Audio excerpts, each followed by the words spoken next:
All right, we are countdown, 10 seconds almost.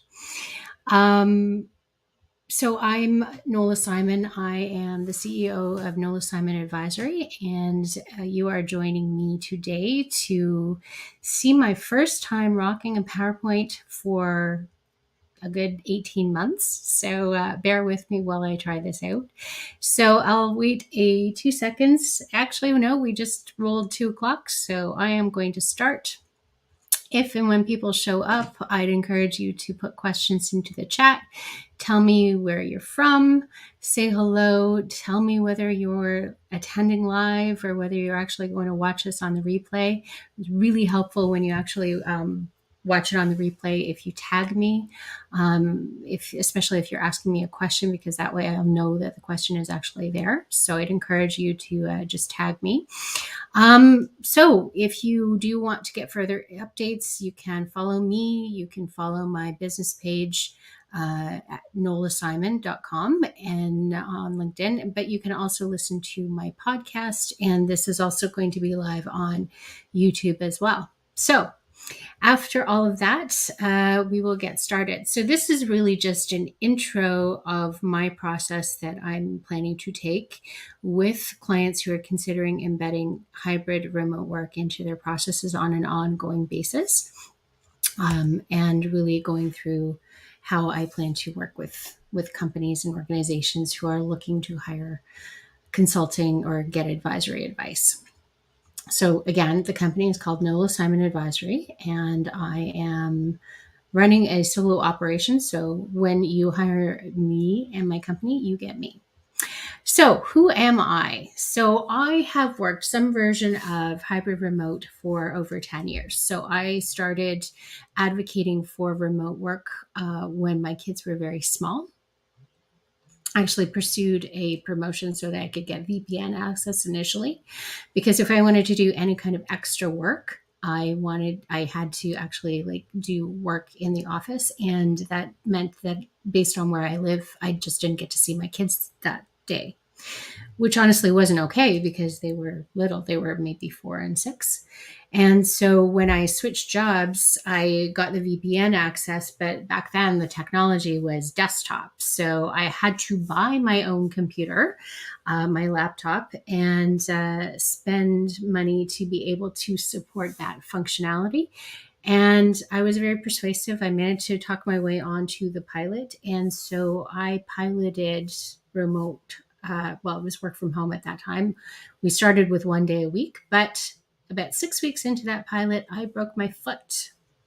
And so I was the only person in that whole company doing remote work 5 days a week. And that lasted for a good 3 months because of the fracture. It meant that it wasn't safe for me to drive. So really the option was, let me work from home or I have to go on leave.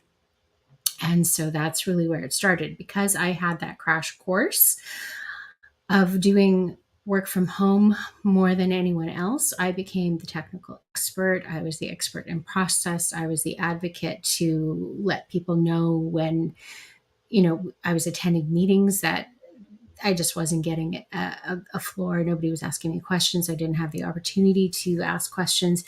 And it gave me insight into how to be visible within a hybrid remote space. And recently my job was restructured and I took a year's sabbatical. And when I thought back to the value of the work that I had done over my entire career, I kept coming back to the work that I had done to facilitate hybrid remote work.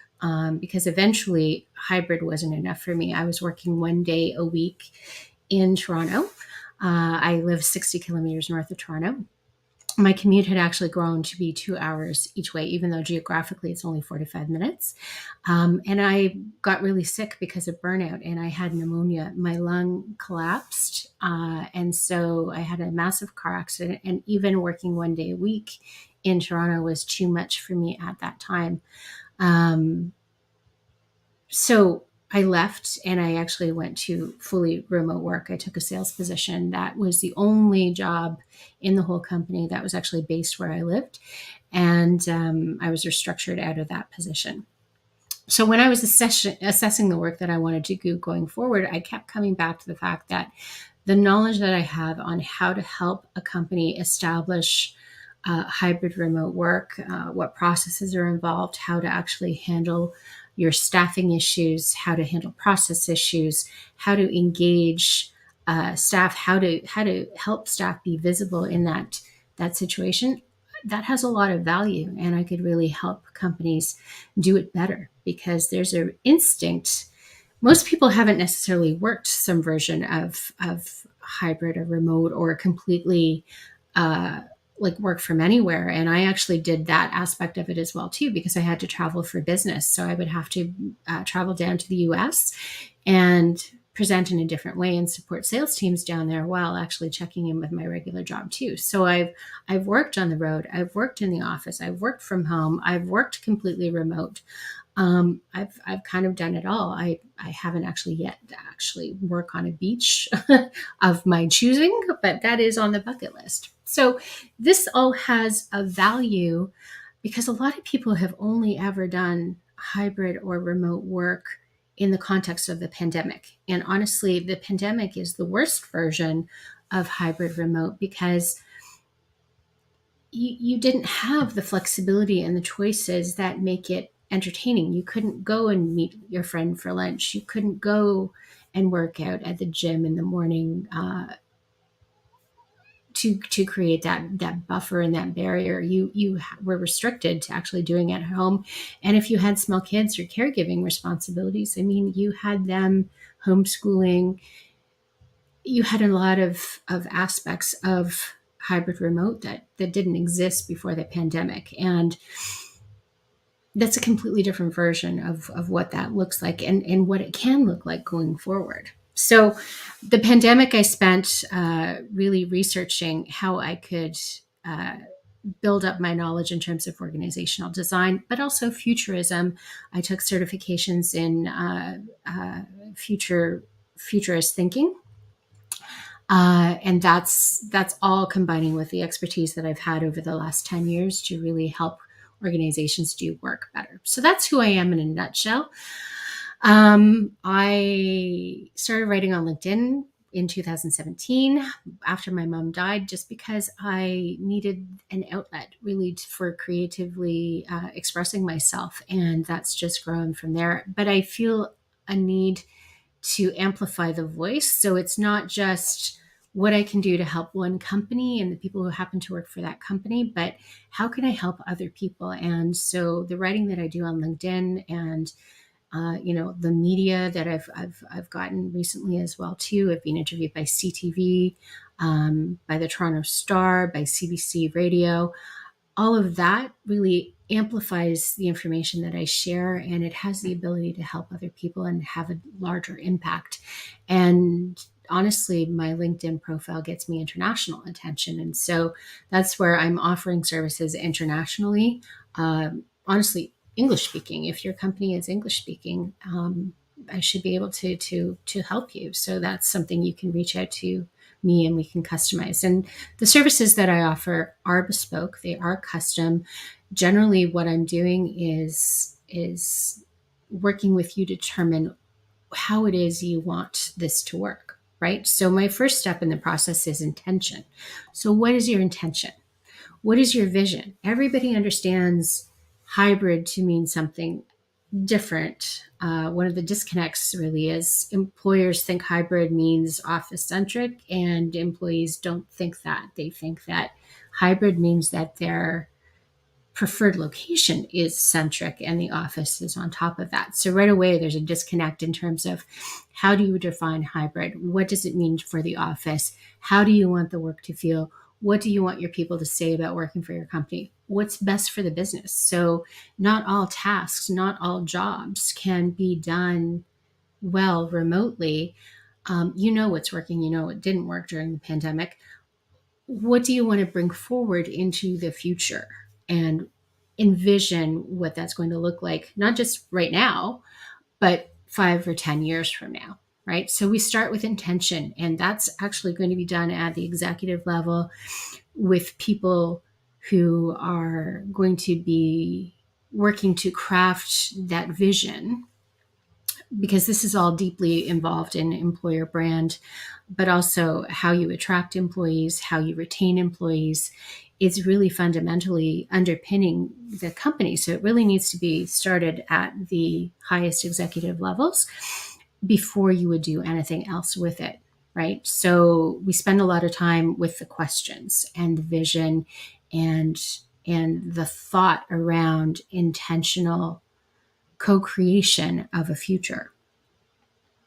So then we work into narration. And so narration is not just story. You don't launch from what the vision is, what the values are, how location ties into all of that, but it's how you tell that story. So how does your choice for hybrid or remote or office centric really help you get the work done? How does that fuel your people? How does it get you to the version of the company you are proud to represent, right? So that story really underpins everything, but it's how you tell that story. So how does the CEO tell that story? How does HR tell that story? What does that look like for all the different job families? What does it look like in operations and customer service? How does that tie together? What does that story look like in accounting or legal or all of the different aspects of your business? And this could be different for every company that you work with, right? So that's what I mean about job family. We're looking at how does it hang together for the brand itself, right? And then you look at the job families to figure out, for the person who's in customer service, why is location important to the work that they do, right?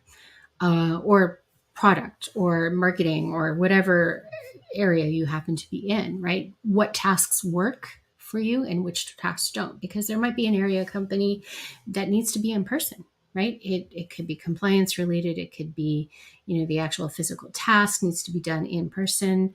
Um, lots of different possibilities there. So in terms of management, if you've only ever been used to managing in person, what does that look like in the version of hybrid or remote that you choose? Do you need to upskill your managers to turn them more into coaches so that they can encourage and grow and develop your employees, because that's how you're going to retain them? And what does this look like from an employee aspect as well too, right? So how do people engage with the company? Are they doing work of purpose that's going to fuel them? What autonomy do they have? Do they have the flexibility? Use personas, right? Do we have a single mom? Do you know how working in the office is going to impact how she's actually able to pick her kids up from daycare and be able to do all of the things that come together with, doing that caregiving routine? It could be, somebody who's single but has elderly parents and has caregiving aspects related to that, right? That's how does it work for either option, right? It could be somebody who's just starting their career and they need to learn, but they feel isolated at home. It could be somebody who's really outgoing and extroverted and they hate the idea of work from home and they need the energy of the office because one of their true values is connection and they need to be around people to be able to feel like they're thriving and learning properly, right? So all of these different aspects, you have to kind of determine how it's all going to work together. And I mean, you're never going to please 100% of the people 100% of the time, but do you have pathways? Are you building a narrative that is sort of like a choose your own adventure? So if this is true at this point and I make this decision, can I actually get there? Right? So, if working 100% in the office isn't working for me, do I have an option to do 2 days a week? Do I have an option to do 1 day a week? Do I have an option of 100% remote? How do I get there? And are you building off ramps within your story? And if you're not, is that actually just a direct exit to the exit, right? And how does that actually help you as an employer? Because are you going to be able to retain people? But not only that, if they leave, are you attracting the right people too, right? This is all really important stuff to take a look at. So that's the next part. And again, this is co-created. This is not me coming in with an idea. This is your business. You know how it works. You know your people. You have the ability to get these answers. These answers are within you. And honestly, you are the only person who can really implement it and make it happen. I'm just a thought partner, really just helping you go through that. Now I'm going to basically take a look to see if there are any questions. And unfortunately, they're not, so that's fine. And then we'll go back and we'll go to the next step, which is model in test. So you have an idea. You've determined the intention. You've got the narration. You understand how the story is going to hang together. And then you want to kind of test it out. You want to model it. You've told the story. You've used network science to strategically announce it, not just from like the executive team, but like from the people at the edges, the early adopters. You've consulted change management. You've got people who are influential within your company sharing their stories, and that narration has gone out. Now it's time to really kind of model it out and test it, right? Does it work? Does it do the things that you want to do? And have you defined what success looks like? So how do you measure output, right? It's not necessarily about monitoring people at their desks and monitoring whether they're 10 minutes late or early, or whether they have their camera on, or whether they're participating in the chat. What is the actual output of the work that they produce? Right. So you're avoiding presenteeism. I mean, honestly, I worked in an office for a very, very long time. And there are people in this world that are very skilled at showing up, being on time, and actually accomplishing nothing throughout the day. So presenteeism is a thing. So are we pivoting to measuring actual output and impact? Right? Do you need to upskill your staff? Is your process working? And how do people feel? Like, wellness is a thing. Loneliness is a thing that companies have to look at. Are you crafting processes and procedures? And the types of jobs, are you designing them for work that has purpose and is fulfilling? Right? Is it based on intrinsic motivation? And if people aren't motivated by the type of work that they're currently doing, how do they get closer to what it is they want to do, right? And are you creating an environment that will allow them to do that? So it's bigger, honestly, than just hybrid work and remote work. It's bigger than just making a decision about, whether somebody has to commute or not. It's, are you really becoming an employer that people really want to work for, right? Now, again, all of this is custom. So this is a discussion that we take and we go through this. Now, once you've gotten through the model and the testing, you've gotten the feedback and you've tweaked it, and you're getting feedback that people are happy. This takes a while, right? So this is, my process. You're looking probably a good 6 to 12 months, if not 18 months, right? So it's human behavior. You have to get time for people to adapt and change and embed the changes, right? So once you get to the embed stage, you're really done a lot of work. And again, this is more like an ongoing process. It's sort of like you go in a circle and you keep going around. All right, so again, you determine the intention, you look at the narration, the way the story hangs together, you model and test it. And then once you're happy with something, then you start to embed it, right? But it doesn't mean that it's never going to change. Your business is going to change. The world is going to change. The technology is going to change. It's an ongoing assessment to make sure that the business and the people are thriving, right? So you really have to look at ways that you keep this as a live and dynamic process as well, in a way that's going to position your business to do the best possible work that it can possibly do, but also to make sure that your people are doing the work that's going to help them achieve their own personal goals, but also do work that's meaningful and purposeful, right? And so if you're interested in hiring me, that would be wonderful. If you are listening to this and you want to introduce me to somebody or refer me to somebody, you can definitely send me a DM. My website is www.nolasimon.com. Essentially, you're redirecting most of that to my email, which is nola@nolasimon.com. And I offer different lengths of contracts. There are many different ways you can work with me. And a lot of this is sort of this whole process, but contracted. So ideally, you're looking at 12 months where you can roll out and take the time to really kind of roll this out and implement that. The allotments of where that process would lay on the grid, that really depends on you as an employer and the work that you do, right? And so ideally we would see how it reacts over a 12-month contract. But I also offer 6 months and 3 months. It really just means that you have less involvement from me as you implement and you get ongoing insight, right? So 12-month ideally allows me to hold your hand through the process. Now, you may already have hired a consultant. You may already have brought in a consulting firm because you have an existing relationship with them. But you have to consider that most consultants, especially in the larger firms, have never actually worked hybrid or remote before. Their process has always been to do in-person on client site. And that's honestly pretty standard within the management consulting industry. So I'm offering something else that's called the second opinion. And it's really, you would give me their plan that they've outlined to you, and I would take a look at that and ask you some basic discovery questions to make sure I understand your business and the people involved.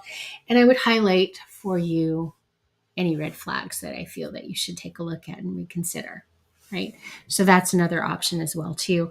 Uh, it's like a second set of eyes, right? So you don't know what you don't know. So if you'd like my opinion on the plan that you've been given before you really kind of put it to the test, I'm happy to help you that way as well too, right? So a couple of different ways to actually work with me.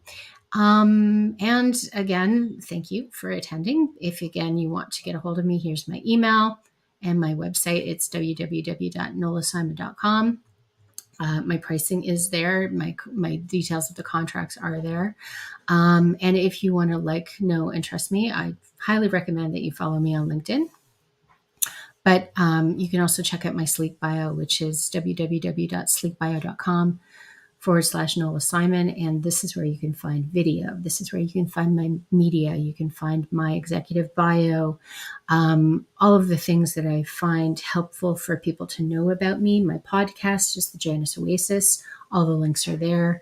Interviews that I've done on other podcasts are linked there as well too. And the best way, honestly, is to schedule a discovery call with me. Again, you can go to the website to do that or from the Sleek bio.